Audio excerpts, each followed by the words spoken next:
हमारे बीच में मंचशीन महात्मागण आए हुए हैं और आप लोगों को उनका परिचय देने में या परिचय बताने के मोहताज नहीं है, उन्हें आप लोग जानते हैं।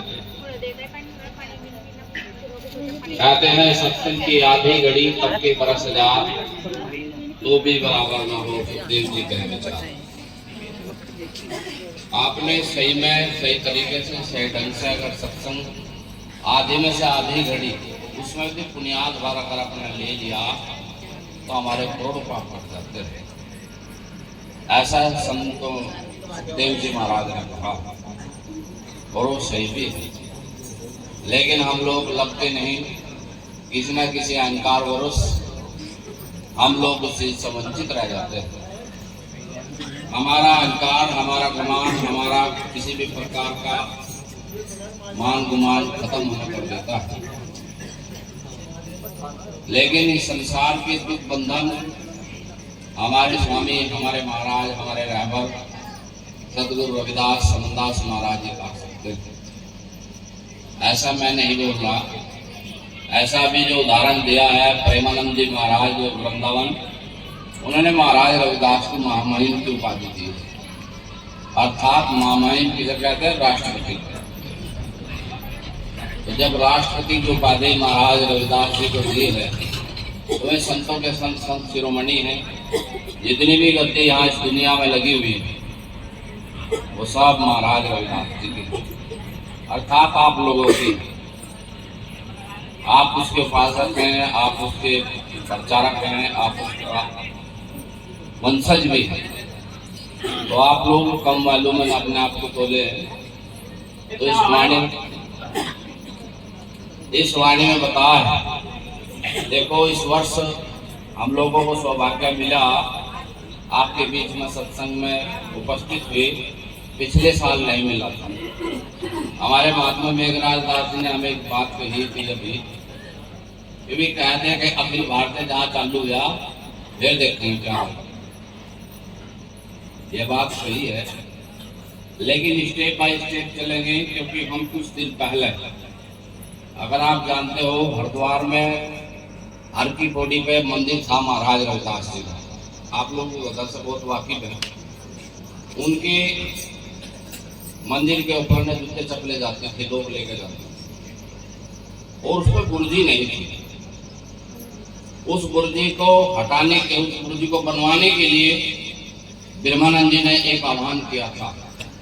उस समय हॉस्टल में मुजफ्फरनगर थे, पढ़ाई करते थे, स्टूडेंट लाइफ थी। उन्हें 5 अप्रैल 5 इंच की बात का आह्वान किया। हम भी आए, 5-7 हमारे साथ में हमारे मस्टंडे दोस्त भी आए।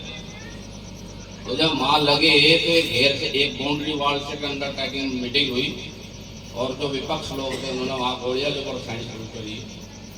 तो वह भाग कर जान बचाई, गंगा जी में कोई दिखा देगा ये कहाँ टकरोगी।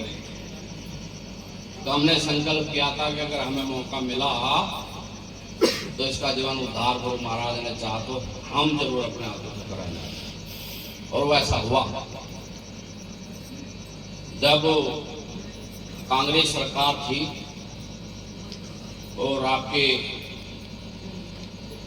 मुख्यमंत्री जो थे हरीश रावत जी थे। हरीश रावत जी से जब हमारी मुलाकात होती है तो पर्यटक मंत्री थे, सिंचाई विभाग के मंत्री थे। उनसे हमने बात रखी, साहब हमारा मंदिर ऐसा ऐसा है, हम हर वर्ष पुल जटवाड़े पे ही रविदास घाट है जो हरीश रावत जी का दिया हुआ है, हमारे समाज का एक गौरवान्वित स्थान है। तो हमने बात रखी, उन्होंने कहा कि साहब मैं वैसे तो कुछ नहीं हूँ, अगर इस प्रदेश की कमान मेरे हाथ में आती, मैं यहाँ का मुखिया बनता हूँ तो मैं इस काम को पहले परामर्शक दूंगा, पहले कोशिश करूँगा। गुरु महाराज ने उठक बैठक उस काम में की और वो मंत्री था मुख्यमंत्री 6 महीने में। अगले वर्ष फिर बात हुई, उन्होंने कहा साहब इनका मुझे काम है, हमने कल आमदोज पकड़ा दी। अगले वर्ष वो उपस्थित थे और उन्होंने कहा मैं मूल के साथ आपको ब्याज देने की कोशिश करूंगा। कि साहब बताओ ये रविदास घाट आपको ब्याज में दे रहा, और बेल में अभी मैं उनसे मीटिंग कर ली। तभी डीएम को कहा मुझे नहीं पता आप कैसे आदमियों को सेटलमेंट करेंगे, क्या करेंगे मुझे नहीं पता, तो मेरी टेंशन है, मुझे बुर्जी चाहिए। तो बुर्जी मंदिर के ऊपर उठाई, आज लोग आप कुछ लोग के साबित साक्षी हैं। तो साहब महाराज मेघराज दास जी को मैं आश्वासन देता हूँ कि मैं उस चीज को घुमाकर उस तरह ला रहा, महात्मा गोवर्धन दास हमारा दुश्मन नहीं, उसकी नीति दुश्मन है। हम नीति को बदलने की कोशिश कर रहे हैं। नहीं तो इतने लंबे मेरे मस्टंडे लंबे रहे कि मैं जाएगा धपड़ा कल कोई बजा दूंगा, इतना मेरे में दमखम है और लोग मुझे जानते भी हैं। मैं ज्यादा इतना बड़ा प्रचारक नहीं हूँ, मैं तो भाई उस सीधी बात को करने वाला बात आदमी हूँ। आपकी मर्जी बुलाओ, नहीं मर्जी ना बुलाओ, लेकिन खड़ी बात अब्दुल्ला का है, सबके मन तो उतर है। लेकिन इस धक्का मारी में कुछ नहीं होता। संतों का काम, समाज का काम विधि पूर्वक होना चाहिए। हम वो विधि पूर्वक चल रहे हैं। हमने महाराज गोवर्धन दास जी को उस तरीके से कह रहे हैं कि आप इस प्रक्रिया को बदलिए, आप ही रहिए, आप ही सेवा कीजिए, लेकिन इसमें आप चेंजिंग कीजिए। जब चेंजिंग आ जाएगा वो भी समाज का महात्मा है, हम उसके साथ देंगे, लेकिन ऐसा नहीं करोगे। आप लोग कुछ ही दिनों में कहोगे कि भाई हाँ, खरग में सत्संग में या बात सतपाल जी ने कही थी और वो आज पूरी होती दिख रही है। तो आप बड़े गौर से मेरी तरफ देख रहे हैं, इस तरह घोष बनता है। तो बोलिए सदगुरु रविदास महाराज की, सदगुरु स्वामी समनदास महाराज की। तो इस वाणी में बताया है कि इस दुनिया में अगर कोई सुधार काम कर सकता है, संकट में काट सकता है, तो ये वाणी बताती है।